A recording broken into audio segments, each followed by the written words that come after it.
We classify a mass shooting as a single incident in which 4 or more people are shot. Many of these incidents weren't widely covered, so the amount of information we can report will vary broadly.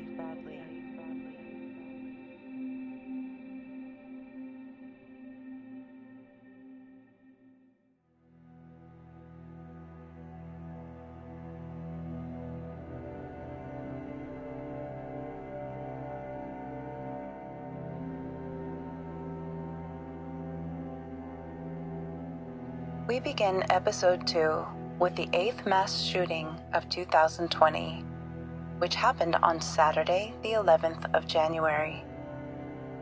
We are headed to Colorado, also known as the Centennial State, and into Aurora, a suburb 10 miles east of Denver. Aurora has a population of just over 386,000. Shortly before 11 p.m., officers from the Aurora Police Department received a 911 call reporting that someone had been shot. Police arrived at the scene in less than 90 seconds. The shooting took place at an apartment in the 17,100 block of East Adriatic Place, near East Elif Avenue and South Buckley Road. Upon arrival, officers discovered 3 people suffering from gunshot wounds. They were transported to area hospitals by ambulance. 2 other individuals had been shot in the same incident but had already been transported to local medical facilities by the time the officers had arrived. The 5 individuals who were shot were 2 female juveniles, 1 male juvenile, and 2 adult males. All the juveniles were above 16 years in age. Thankfully, all survived despite the seriousness of their wounds. The shooting occurred at a house party at one of the apartments. No details of the incident are available.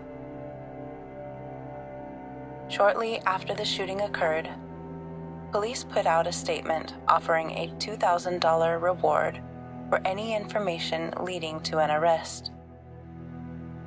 Officer Matthew Longshore said, "We only have a description for one of the suspects.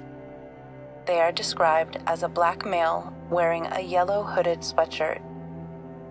There could possibly be additional suspects, but until we are able to interview witnesses and victims, we are unable to confirm this."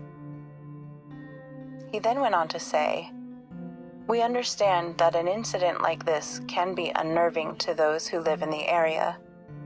Our top priority right now is to ensure the safety of our residents and to identify the ones responsible for this and quickly arrest them. We will also be increasing police patrols in the area, and officers from the District 3 Police Area Representative Unit will be spending the day in the neighborhood." The next day, a 16-year-old male was arrested and charged with attempted first-degree murder and other criminal charges. The teen was not identified because he is a juvenile. No further details about this incident or sentencing for the suspect are available.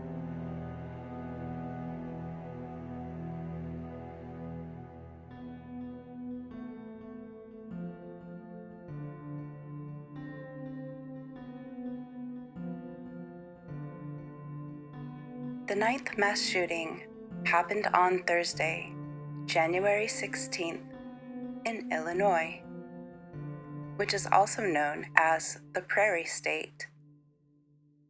We are now in Chicago, which has a population of just under 2.7 million. At around 6 p.m., 2 men entered Gotcha Faded, a barbershop located on the 200 block of North Pulaski Road in the West Garfield Park neighborhood. There were around 30 people inside. The two men looked around, then left.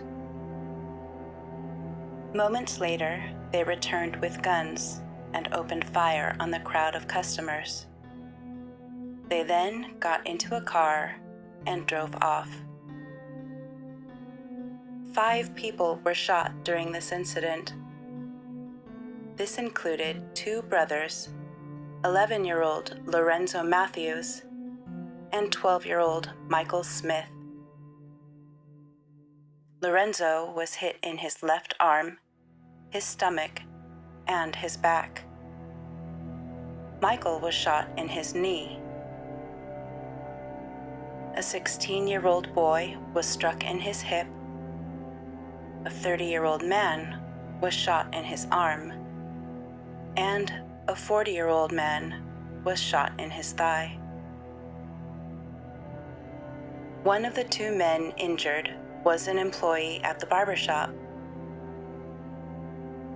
All the victims were waiting to get a haircut. On arriving at the scene, officers treated the injured people before they were transported to Stronger Hospital. The owner of Gotcha Faded, Ike Trenel, explains how the 2 men walked into his barbershop with hard looks on their faces before walking out. His gut told him to lock the door. As he walked to turn the deadbolt, a spray of bullets came through the shop's glass windows. Trenel said, "One of the most disturbing parts of the whole day occurred when I reviewed security camera footage of the shooters. They had the nerve to be shooting and laughing. That's just crazy." Upon reviewing security camera footage, police were able to identify the owner of the car used by the shooters to flee the scene. Through this line of inquiry, Walker Jackson, 29, of East Chicago, whose girlfriend was the owner of the car, was arrested on suspicion of being one of the shooters. He was then identified through security footage by witnesses of the incident. Jackson was charged with 5 counts of attempted murder. Police believe that Jackson and the other shooter were targeting someone inside the shop. Prosecutor Catherine Haggerty said, "He said his co-offender was going to the barbershop to take care of some business." Judge Mary Marubio denied Jackson bond. She said, "I'm taking into consideration the terror and chaos that must have ensued when bullets went flying through a barbershop filled with children and adults." Jackson has an extensive criminal background with convictions of battery, fleeing police, and unlawful use of a weapon going back to 2005. Deputy Chief of Patrol at Area North, Ernest Cato, said, "This will not be tolerated. We have to do something about all this violence." Thankfully, all 5 victims survived the shooting. Sierra Mobley, the mother of the 2 youngest victims, said, "I was actually speechless because this was my kids' very first time going to this barbershop, and I was hurt due to the fact that my kids were hurt. I'm very emotional. I'm upset." She had been waiting for her sons to call when they were ready to be picked up, but instead got a call saying that they had been shot. Lorenzo underwent multiple surgeries after the shooting. Michael needed long-term rehabilitation for the injury to his knee.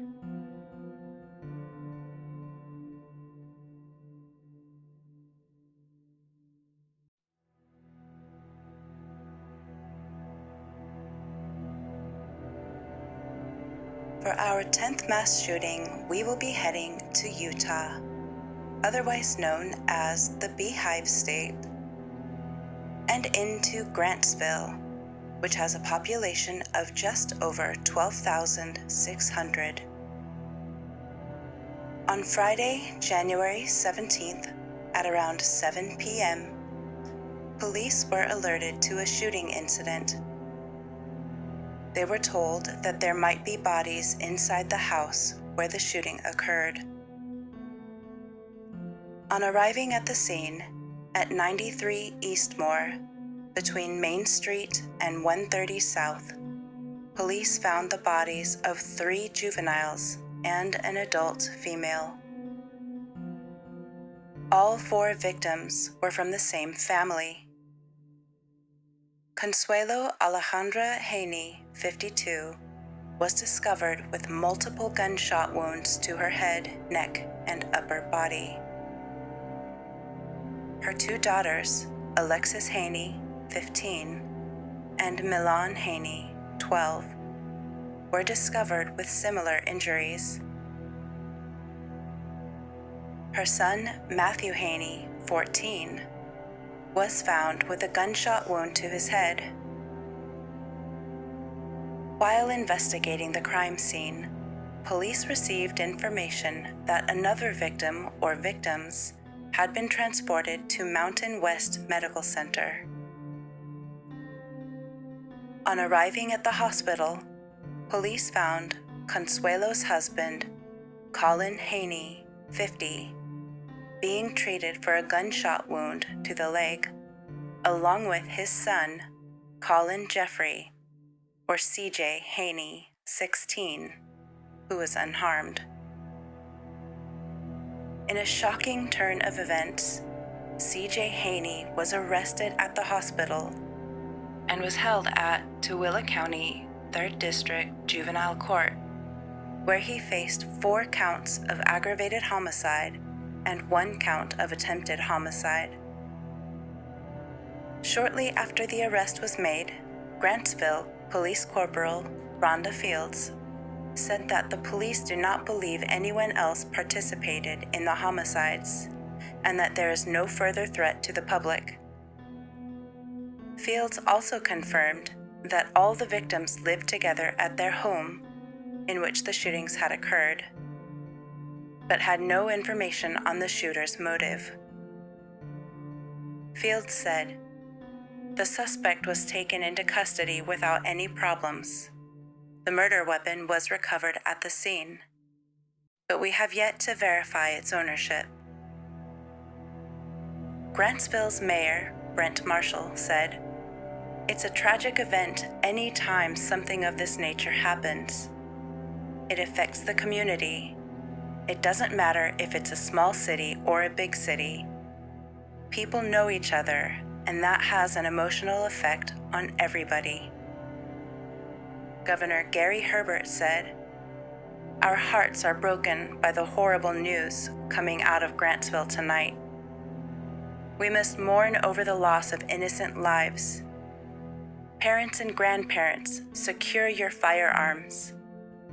Everyone, hug your loved ones tight, and remember, love, not hate, will heal broken individuals and families." The person who reported the shooting to the police was a neighbor of the Haneys. She had gone over to the house just before 7 p.m., completely unaware of the events that had taken place just inside. There, she was met by CJ, who told her that he'd killed his family. The neighbor and her husband then drove CJ and his injured father, Colin, to the hospital. While en route, the driver called 911 to report the incident. CJ had stayed home from school that day, laid in wait, then shot each family member as they returned home. At around 1 p.m., CJ's mother, Consuelo, arrived home from picking up his sister, Milan. On entering the home, he shot and killed them both. At around 2 p.m., his sister, Alexis, arrived home from school and was also shot and killed. At 5:17 p.m., his brother, Matthew, returned home from school and was executed with a shot to his head. At 6:15 p.m., his father, Colin, arrived home and was shot in his leg as he entered. Colin then took multiple blows to his head with an object as he managed to wrestle the gun away from CJ. CJ told his father how his mother and siblings were dead, and it had been his intention to kill everyone in the home except himself. Thankfully, his older brother, Danny Haney, was at Utah Valley University at the time of the shooting, so was not harmed in the incident. This rampage was among the state's worst mass shootings and the first homicide in Grantsville in years. Jason Killian, president of the Church of Jesus Christ of Latter-day Saints, of which the family belonged, described the Grantsville community as devastated. He said, "There are no words to describe our heartbreak and grief. We are devastated and so deeply saddened by what has occurred. We love this family and will support them and the rest of this small community as we mourn together." Lori Behe, a neighbor of the Haneys, said, "There have been a lot of tears shed on our street. It's really sad and shocking and just a very terrible situation. The kids were quiet, shy, intelligent, and kind. She often saw them helping out neighbors with yard work and other things." She went on to say, "I just can't believe that it happened. I feel terrible for that family." CJ was charged as an adult, as per Utah law, and his bail was set at $4 million. In the days following the shooting, Colin Haney released a statement through his attorney. "As you can imagine, the loss is almost unbearable. Colin has asked me to express his and his family's profound appreciation for the support given by friends, extended community, law enforcement, and healthcare providers."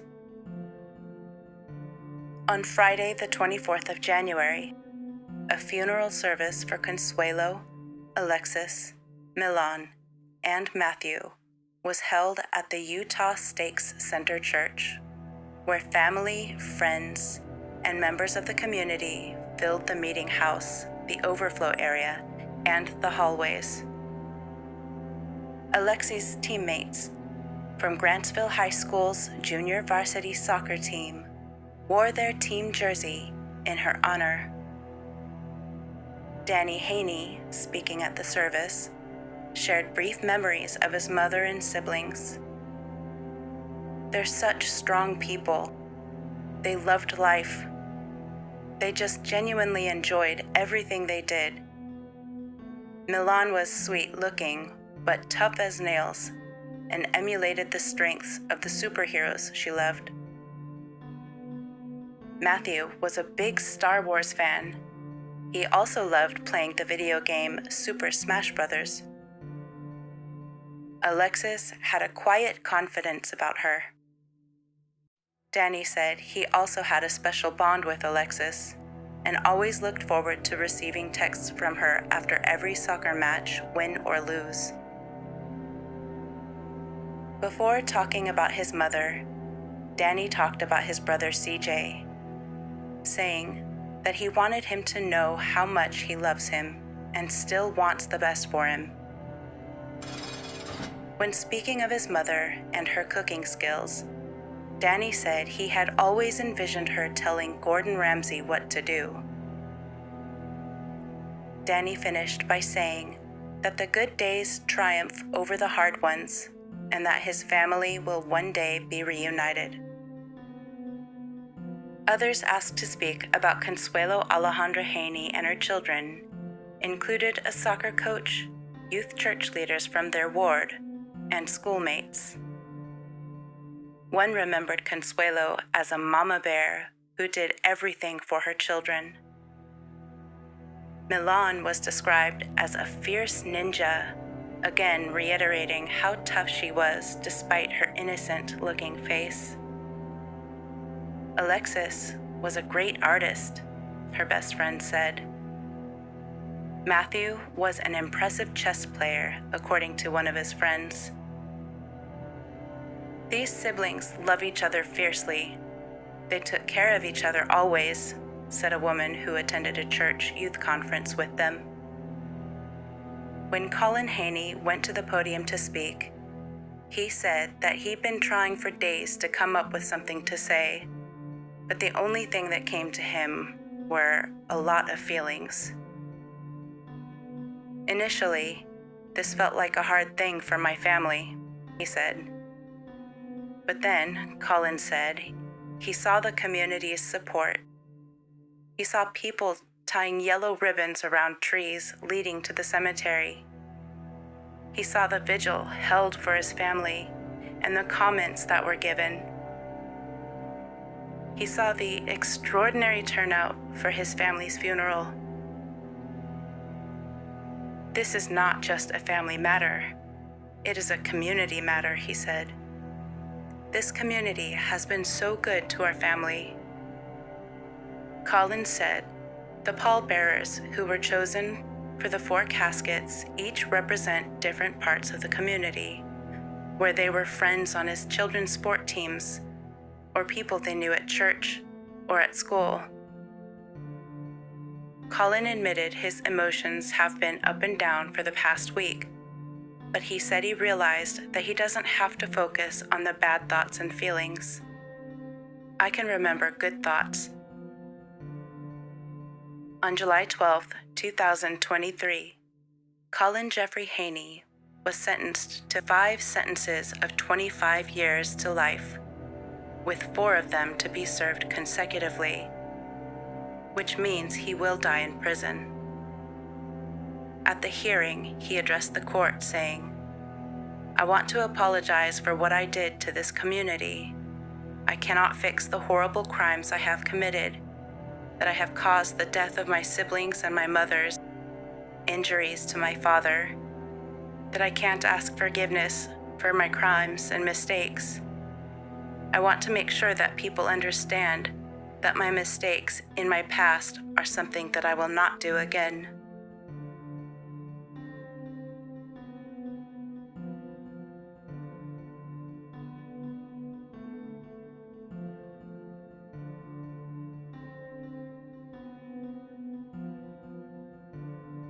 The 11th mass shooting in 2020 happened on Saturday, January 18th, in the Lone Star State, or Texas.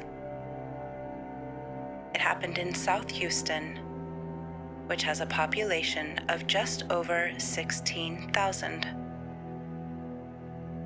The South Houston Police Department and Houston Fire Department responded to a reported shooting at 9:48 p.m. on the corner of Virginia and Beaumont Street. Upon arriving at the scene, police discovered 2 men shot to death outside of a home and 2 other men suffering from gunshot wounds. One of the injured men had been shot multiple times and airlifted by life flight to Memorial Hermann Hospital. He was in critical condition. The other man was taken by ambulance. Neighbors said that they heard shots fired at a trailer home. About an hour later, they reported hearing 20 to 30 shots fired near the same trailer home. One of the neighbors said, When I first heard the shots, I saw some vehicles going down College kind of fast, and I thought they were shooting up in the air or something, but I don't think that was the case. No suspect information is known. No arrests have been made. The identity of the two survivors is not available. The identity of the two victims who died is also unavailable. Neither is there any information about the events that led to this shooting.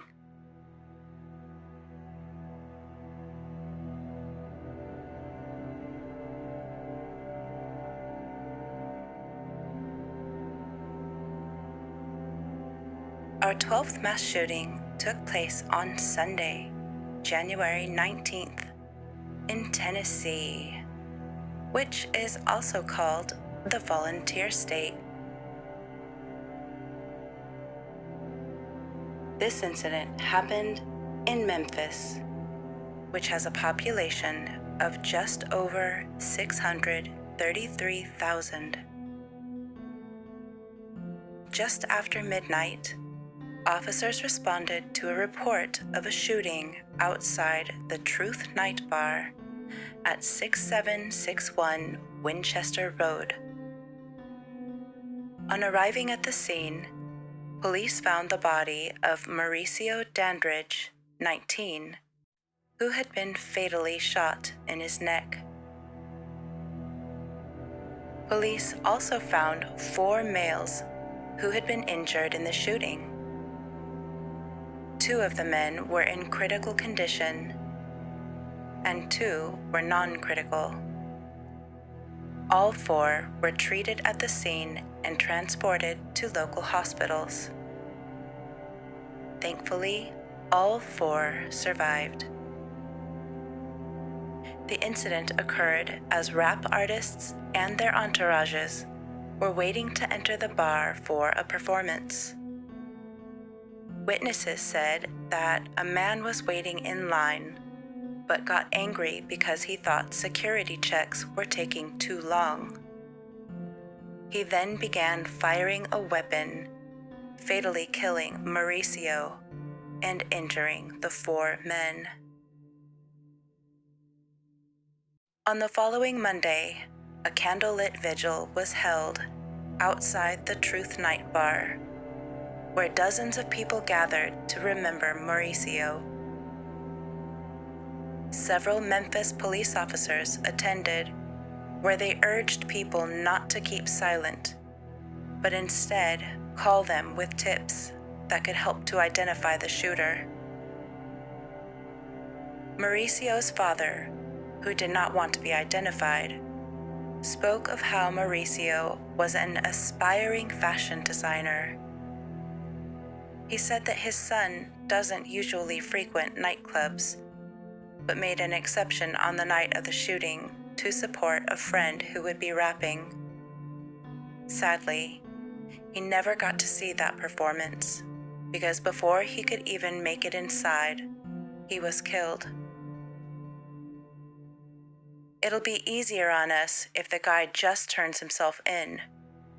You were big to squeeze the gun. Be big to do the time, please.